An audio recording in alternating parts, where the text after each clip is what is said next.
Hello everyone, welcome to trans IT से। ये DCA series का 14th वीडियो और माइक्रोसॉफ्ट ऑफिस एक्सेल का 6th वीडियो है। जिन लोगों ने अभी तक पिछला वीडियो नहीं देखा है वो पिछला वीडियो जरूर देखें ताकि उनको सीरीज वाइज सब कुछ समझ में आए। चैनल को सब्सक्राइब, वीडियो को लाइक करना बिल्कुल ना भूलें। स्टार्ट करते हैं। एक्सेल ओपन करते हैं। मैंने फाइल ओपन कर रखा है पहले से। इसमें कुछ डेटा लिया है आपको समझाने के लिए। आज मैं आपको जो है now, today, count if, sum if, dated if, ये 5 फॉर्मूला क्लियर कर रहा हूँ। तो उसके लिए मुझे कुछ डेटा चाहिए, तो मैंने पहले ही कुछ डेटा ले लिया है, स्पेशली काउंट इफ और सम इफ के लिए। ये जब बहुत ज्यादा डेटा होता है तभी आप इसका इस्तेमाल करते हैं। काउंट इफ क्या है? काउंट इफ जो है, मान लिया जाए कि एक कॉलम है, उसमें एक वर्ड जो है वो बार बार रिपीट हो रहा है, तो आपको वो निकालना है कि कौन सा वर्ड जो है मेरा कितना बार रिपीट हुआ है इस पूरे डेटा में। तो यहाँ पे मैंने काउंट किया है अमर, तो ये सिर्फ अमर को काउंट करने के लिए हमको काउंट इफ का इस्तेमाल करना पड़ता है। अगर हमें कुशल को सेलेक्ट करना है कि हमें सिर्फ कुशल के बारे में बताइए, तो यहाँ पे हम जो है काउंट इफ लगाएंगे और उसके बाद यहाँ पे हमें रिजल्ट मिल जाएगा। उसी तरह से मैंने मनोज का भी यहाँ पे निकाला है। अब सम इफ का काम क्या होता है कि यहाँ से तो आपने वर्ड जो है वो ढूंढ लिया कि कितनी बार हुआ है। यहाँ पे जो डेटा है इसको कैलकुलेट करने का काम, कि अमर ने टोटल इतने टाइम में इस पूरे डेटा में टोटल कितना पॉइंट गेट किया है। अगर ये चीज हमें देखना है तो हम यहाँ पे कर सकते हैं। मैं अभी आपको जो है काउंट इफ का इस्तेमाल करके दिखाऊंगा। ये मान लेते हैं कि ये अमर का है, ये मनोज का है। अब हम जो है यहाँ पे निकालते हैं तीसरा कोई नाम का। जैसे मैंने कुशल के बारे में बोला, तो हम यहाँ पे कुशल का डेटा निकालते हैं कि कुशल का डेटा क्या है। मैंने यहाँ पे कुशल ले लिया। यहाँ नीचे हम आए, इक्वल टू प्रेस किए, काउंट इफ, ब्रैकेट ओपन किए। ब्रैकेट ओपन करने के बाद हमें रेंज देना है, तो हम यहाँ पे इस वाले पूरे के पूरे कॉलम को सिलेक्ट कर लिए। कॉलम को सिलेक्ट करने के बाद कॉमा प्रेस किए, उसके बाद इन्वर्टेड कॉमा या फिर कोटेशन मार्क, इसको हम ले लिए। और कोटेशन मार्क के अंदर हमें स्पेलिंग मिस्टेक बिल्कुल नहीं करना है। हम यहाँ पे कुशल टाइप कर दिए, quotation close, bracket close and inter.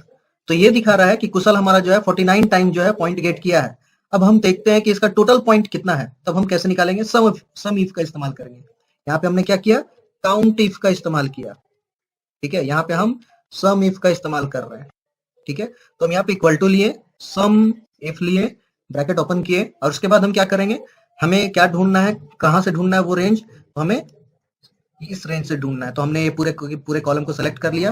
Column को कॉमा लेके लॉक कर लेंगे। उसके बाद हमें कोटेशन में डालना है जो ढूंढना है। तो हमें क्या ढूंढना है? कुशल। ठीक है, कोटेशन क्लोज कर देंगे। उसके बाद फिर कॉमा लेंगे। कॉमा लेने के बाद अब हमें क्या चाहिए? पॉइंट चाहिए। तो पॉइंट हमारा इस वाले टेबल पे, मतलब इस वाले कॉलम पे है, तो पूरा का पूरा कॉलम सेलेक्ट करेंगे, ब्रैकेट क्लोज करेंगे और इंटर कर लेंगे। तो काउंट इफ और सम इफ क्लियर हो गया। अब नाउ, टुडे, डेट इफ, ये मैं आपको क्लियर कर देता हूं।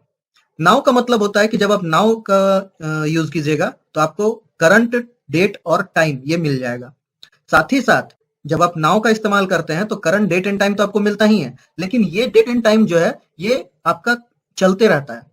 ऐसा नहीं है कि आपने प्रेस कर दिया तो अभी बस ये टाइम ले लिया तो 2 दिन के बाद यही दिखाएगा। नहीं, अगर आपने फॉर्मूला यहाँ पे नाउ लेके किया हुआ है तो 2 दिन के बाद जब देखेंगे तो यहाँ पे डेट भी चेंज हो रखा रहेगा और यहाँ पे टाइम भी चेंज हो रखा रहेगा। तो टुडे का अगर आप लीजिएगा तो टुडे फॉर्मूला से सिर्फ डेट आता है, नाउ लेने पे डेट एंड टाइम दोनों आता है। यहाँ पे डेट इफ है। मान लिया जाए कि हमें किसी का एज निकालना है, तो हम जो है ऊपर डेट ऑफ बर्थ डालेंगे। उसके बाद यहाँ पे हम जो है टुडे का फॉर्मेट डाल दिए, करंट का, और उसके बाद यहाँ पे हम डाल दिए एज। यहाँ पे हम डेट इफ लेंगे तो एज आ जाएगा। अब चेक करते हैं पहले नाउ फॉर्मूला को। हम यहाँ पे जो है नाउ फॉर्मूला लगाते हैं। अब यहाँ पे नाउ के लिए हम इक्वल टू NOW, ठीक है, उसके बाद bracket open and bracket close, सिर्फ इतना ही लेना है और इंटर प्रेस कर देना है। ये हमारा जो है आ गया नाउ। ये भी नाउ है, ये भी नाउ है। अब हम यहाँ पे लेते हैं टुडे, इक्वल टू TODAY। यहाँ पे हम ब्रैकेट ओपन ब्रैकेट क्लोज किए, यहाँ पे टुडे आ गया।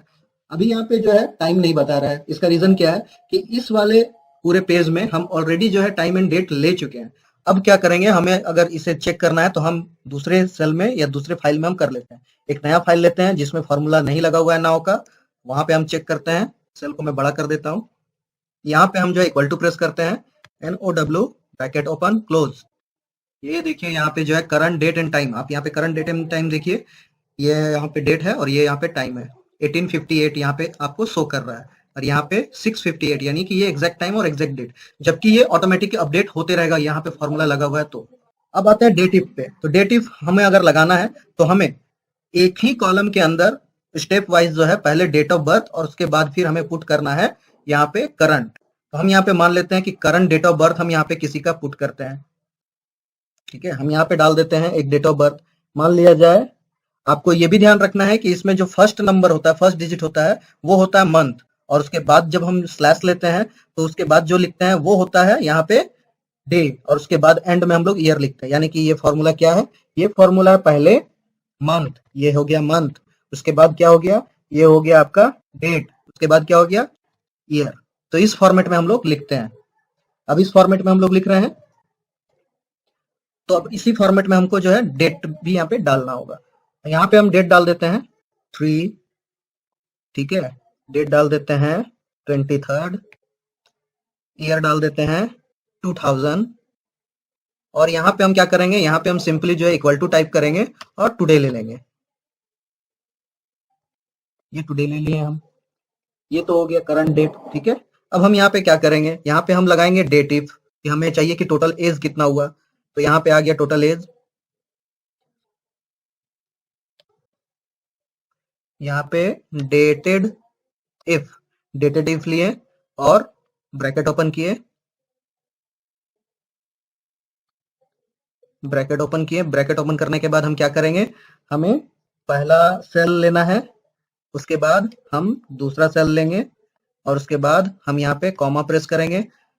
कोटेशन मार्क में हम यहाँ पे y लिखेंगे, y फॉर ईयर, ठीक है, और यहाँ पे ब्रैकेट क्लोज, उसके बाद इंटर।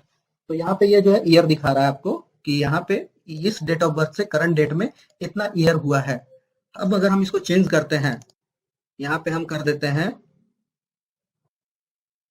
1990, ये 32 हो गया, ठीक है। तो इस तरह से डेट इफ हमारा काम करता है। तो इस वीडियो में now, today, dated if, count if, sum if, इस 5 फार्मूला के बारे में हम लोगों ने जाना। इसका इस्तेमाल जहां पे भी आपको लगता है कि जरूरी है वो वहां पे आप कर सकते हैं। जैसे कि मैं यहाँ पे एक बार आपको लगा के दिखाता हूँ। फाइल ओपन करता हूँ, इनवॉइस ओपन करता हूँ, ओपन कर लेता हूँ, यही फाइल हमने बनाया था। अब डेटेड यहाँ पे लिखा हुआ है, तो यहाँ पे हम क्या करेंगे, टुडे डाल देंगे, इक्वल टू टुडे, ठीक है। ये आ गया, इसको हम जो है लेफ्ट अलाइन कर देते हैं, ठीक है। अब आप जब भी खोलेंगे तो ये फॉर्मूला लगा हुआ है, तो उसी डेट में ये खुलेगा, करंट डेट यहाँ पे दिखाएगा। आपको जो है बार बार डेट को चेंज करना नहीं पड़ेगा यहाँ पे। तो इसको भी आप करके और यहाँ पे आप जो है सेव कर लीजिए। फाइल को हम फाइल गए और सेव कर लिए, और उसके बाद जब नया फाइल बनाएंगे तो हम सेव एज करेंगे, और उसके बाद इसको जब क्लोज करेंगे तो डोंट सेव करेंगे, नहीं तो ये फाइल जो है एडिट हो जाएगा, फिर इसी फाइल में आपको करना होगा। आप इनवॉइस नंबर पे भी ध्यान दीजिएगा कि इनवॉइस नंबर जब आप चेंज करते हैं तो आप ऐसा कीजिएगा कि जब इसको सेव कीजिएगा, यानी कि सेव एज कीजिएगा, तो आप जो है कस्टमर नेम के जगह पे आप सीधे बिल नंबर वहां पे डाल दीजिएगा। तो वहां से आपको बिल नंबर भी ढूंढने में आसानी होगा कि करंट बिल नंबर आप कितना बना चुके हैं, कितना बिल आप जो है रेज कर चुके हैं, ठीक है। तो मिलते हैं नेक्स्ट वीडियो में और भी फॉर्मूला और न्यू फाइल के साथ में। Thank you very much.